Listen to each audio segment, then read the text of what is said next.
নমস্কাৰ বন্ধুসকল, আজি আকৌ এটা নতুন ভিডিঅ' লৈ আপোনালোকৰ ওচৰত উপস্থিত হৈছোঁ। মই পংকজ। সকলোলৈকে আদৰণি জনাই আৰম্ভ কৰিছোঁ আজিৰ আলোচনা। আমি আজি আলোচনা কৰিম ইতিহাসৰ অতি গুৰুত্বপূৰ্ণ এক বিষয়বস্তু। তাৰ বাবে আমি ঘূৰি যাব লাগিব ভাৰতৰ ইতিহাসৰ সেই সময়লৈ, যেতিয়া ভাৰতবৰ্ষত ব্ৰিটিছ ইষ্ট ইণ্ডিয়া কোম্পানীয়ে ইংৰাজৰ ঔপনিৱেশিক ব্যৱস্থাটোক বিস্তাৰ কৰিবলৈ চেষ্টা চলাইছিলে।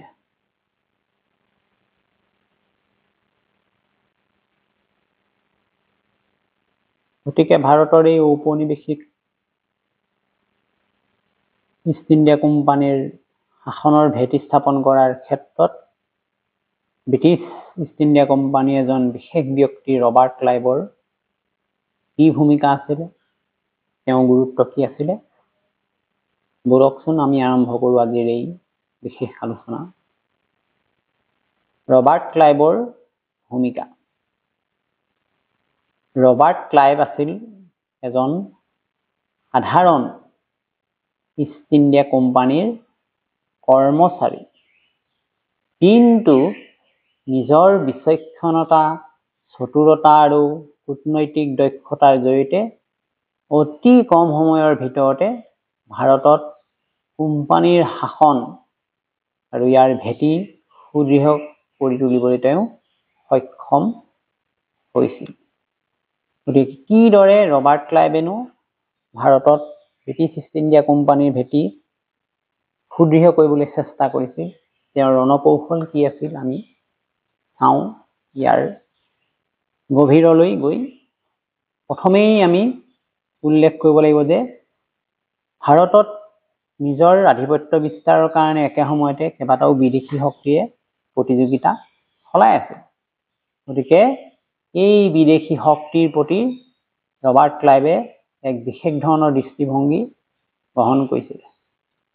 তেওঁ প্ৰথমতেই কোম্পানীৰ স্বাৰ্থ ৰক্ষাৰ বাবে অন্যান্য ইউৰোপীয়ান শক্তিসকলক ভাৰতৰ পৰা কি ধৰণে বিতাড়ন কৰিব পাৰি তাৰ কাৰণে ৰণকৌশল তৈয়াৰ কৰিছিল।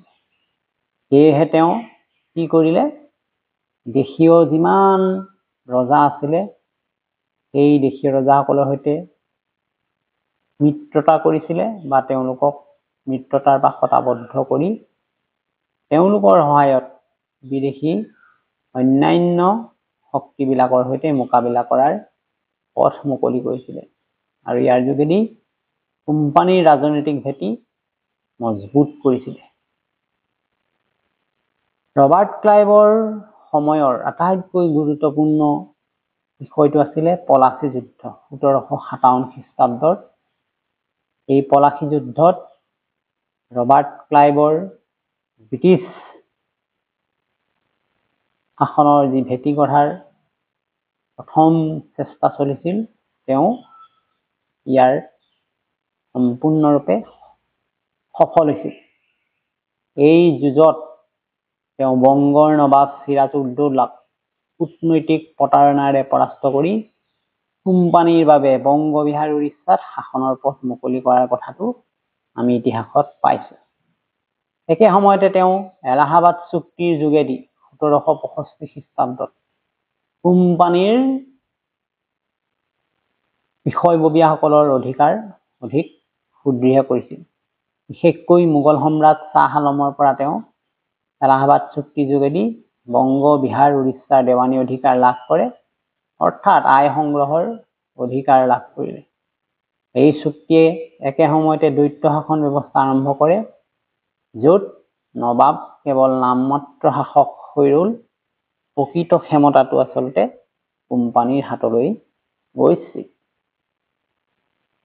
ৰবাৰ্ট ক্লাইভে কি ধৰণে তেওঁৰ প্ৰশাসনিক গঠন আৰু শক্তি বিস্তাৰ কৰিবলৈ চেষ্টা চলাইছিল, এই ক্ষেত্ৰত আমি ভালকৈ অধ্যয়ন কৰিলে এটা কথাই স্পষ্ট হ'ব পাৰিম যে এই সময়ছোৱাত ৰবাৰ্ট ক্লাইভে কোম্পানীৰ প্ৰশাসনিক গঠন মজবুত কৰিছিলে বিশেষকৈ তেওঁ মোগল সম্ৰাটৰ ওপৰত কোম্পানীৰ প্ৰভাৱ প্ৰতিষ্ঠা কৰিবলৈ চেষ্টা কৰিছিলে।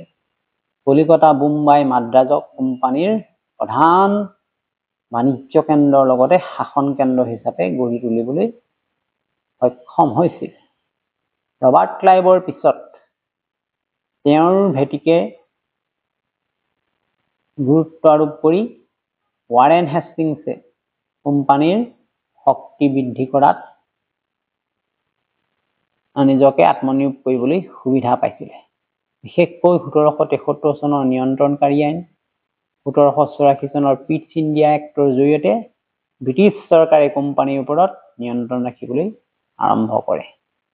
গতিকে আজিৰ যিটো আলোচনা, এই আলোচনাত বন্ধুসকল ৰবাৰ্ট ক্লাইভে কি ধৰণে ভাৰতত ব্ৰিটিছ শাসন ব্যৱস্থা প্ৰতিষ্ঠা কৰিবলৈ সক্ষম হৈছিলে সবিশেষ আমি লাভ কৰিলোঁ। লগতে তেওঁ ভাৰতত ব্ৰিটিছ শাসনৰ প্ৰতিষ্ঠা কৰাৰ যি দৃঢ় পদক্ষেপ লৈছিল, বহুতে তেওঁক ভাৰতত ব্ৰিটিছ শাসনৰ প্ৰতিষ্ঠাতা বুলিও খুব ওপৰত ক'বলৈ চেষ্টা কৰে, কিয়নো তেওঁৰ কূটনৈতিক কৌশল আৰু সামৰিক সাফল্যই ইষ্ট ইণ্ডিয়া কোম্পানীৰ শাসন গঢ়িবলৈ তেওঁক লগতে কোম্পানীৰ ভেটি সুদৃঢ় কৰিবলৈ সক্ষম হৈছিল। গতিকে আজিৰ আলোচনা আমি ইয়াতে শেষ কৰিছোঁ। আপোনালোকক ধন্যবাদ আমাৰ লগত থকাৰ বাবে। পুনৰ এটি নতুন বিষয় লৈ আগন্তুক এপিছডত সাক্ষাৎ হ'ম। গতিকে ইতিহাসৰ ভাষাত কৈছোঁ, ইতিহাস চাওক, শিকক, বুজক। ইমানলৈকে বিদায় আৰু পুনৰ এটি নতুন ভিডিঅ' লৈ অহাৰ প্ৰতিশ্ৰুতিয়ে থেংক ইউ।